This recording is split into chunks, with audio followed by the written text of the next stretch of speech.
Assalamualaikum dan salam Malaysia Madani. Bersama-sama saya Suaran Shah dalam Berita Pagi Sabah edisi Isnin 2 September 2024. Gabungan Rakyat Sabah GRS Pakatan Harapan PH Plus yang membentuk kerajaan negeri ketika ini mampu kembali memerintah selepas pilihan raya negeri ke-17 PRN 17. Keyakinan itu disuarakan Ketua Menteri Datuk Seri Panglima Haji G. Noor berdasarkan perkembangan semasa politik dan penerimaan rakyat terhadap kerajaan sedia ada.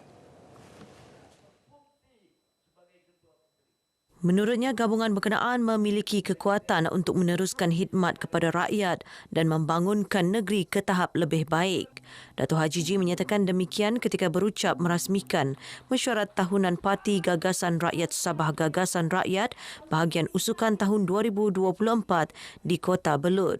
Beliau yang juga Presiden Gagasan Rakyat berkata banyak perkara yang perlu diambil kira bagi menghadapi PRN akan datang termasuk berkaitan kepentingan rakan dalam GRS dan kerajaan perpaduan.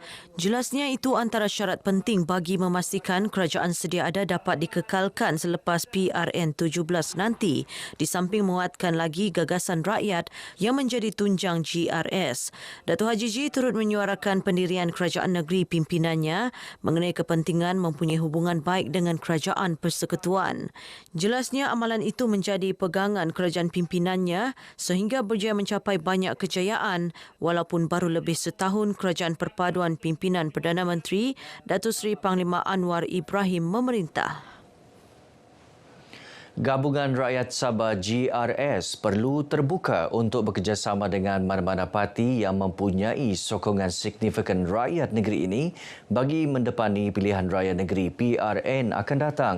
Timbalan Setiausaha Agung GRS Datuk Armizan Muhammad Ali berkata, meskipun GRS adalah gabungan parti tempatan, ia perlu menilai pendirian dan sokongan rakyat yang dibela dalam membuat sebarang keputusan antaranya parti untuk bekerjasama.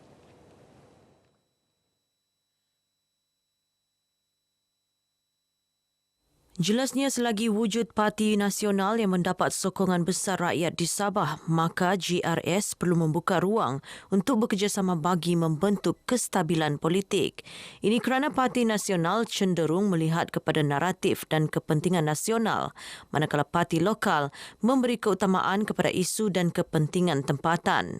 Terdapat 4 teras dalam perjuangan GRS iaitu Sabah yang bersatu, Sabah diutamakan, Sabah melangkah ke hadapan dan Sabah maju jaya. Kita perlu kerjasama ini berpegang kepada prinsip-prinsip ini untuk memastikan kita dapat mewujudkan kesatuan dan juga membawa hak dan kepentingan Sabah. Tidak guna individu hebat macam mana pun retoriknya, tetapi akhirnya jika tidak membawa satu pasukan gagasan solidariti suara Sabah itu, maka perjuangan kita tidak akan ke mana-mana. Beliau ditemui pemberita di Kudat bagi mengulas laporan yang menyatakan GRS perlu bertanding secara solo tanpa parti lain dalam PRN akan datang.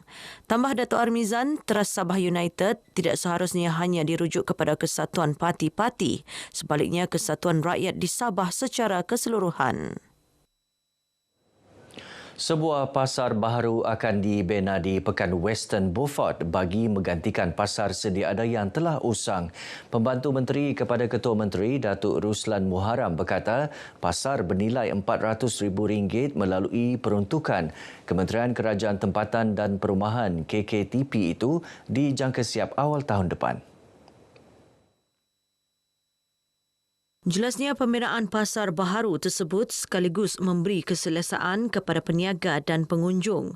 Selain ruang niaga, ia juga dapat digunakan untuk pelbagai aktiviti lain seperti sukan dan majlis perkahwinan kerana ia tidak dilengkapi meja kekal atau konkrit. Datuk Ruslan yang juga Adun Lumadan berkata demikian kepada pemberita selepas melakukan simbolik pecah tanah pembinaan pasar berkenaan di Pekan Western. Keselamatan dan ketenteraman merupakan tanggungjawab semua pihak dan bukan hanya terletak pada agensi ataupun kerajaan semata-mata. Komander Eastern Sabah Security Command ESCOM DCP Datuk Victor Sanjos berkata, keselamatan tidak seharusnya dikompromi, sebaliknya sentiasa menjadi keutamaan termasuk dalam melaksanakan program pembangunan atau merancangkan ekonomi. Keselamatan dan ketenteraman merupakan asas kepada persekitaran yang aman dan stabil demi pembangunan dan pertumbuhan ekonomi negara. Apapun kita buat dalam pembangunan sosioekonomi, politik, agama ataupun sosioekonomi, keutamaan adalah menentukan dasar dan juga polisi keselamatan ini mesti dipertahankan. Tanpa dasar ataupun polisi keselamatan dan juga kesejahteraan, mungkin agak sukar untuk kita mengorak langkah ke masa hadapan. Datuk Victor ditemui pemberita selepas menjadi tetamu segmen Sembang Ekspresi di Konti Sabah FM Kota Kinabalu. Dalam perkembangan berkaitan, beliau memberitahu ESCOM akan membentangkan kertas bertajuk Keselamatan Sempadan Sabah dalam Persidangan Keselamatan Negara yang berlangsung di Putrajaya hari ini. Persidangan julung kali diadakan bertemakan keselamatan bukan untuk dikompromi dan dijangka dihadiri 800 peserta terdiri agensi-agensi kerajaan, ahli akademik, pemain industri keselamatan dan pertubuhan bukan kerajaan NGO berkaitan keselamatan.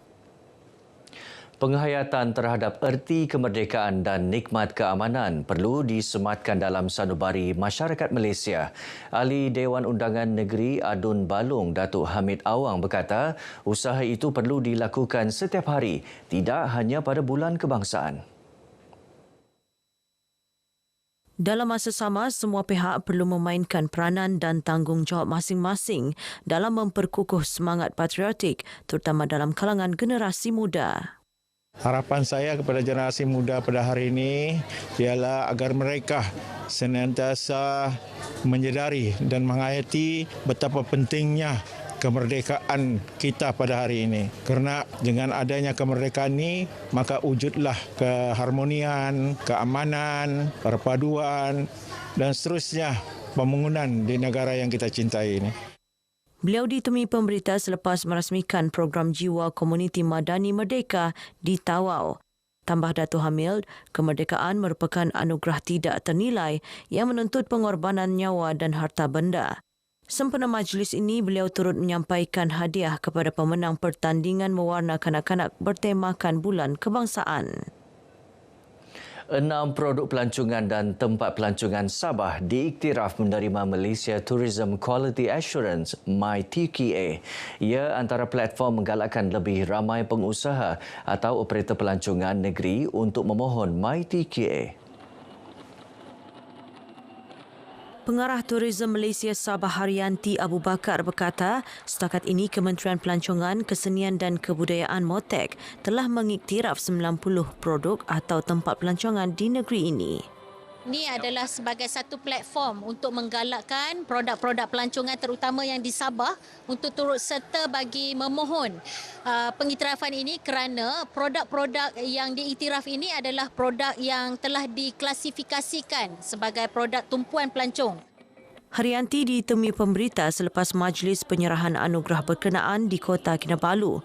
Terdapat 7 kategori MyTQA, antaranya pelancongan budaya warisan, pelancongan buatan manusia, alam semula jadi kembara dan eko pelancongan, serta pelancongan mesyuarat, insentif, persidangan dan pameran.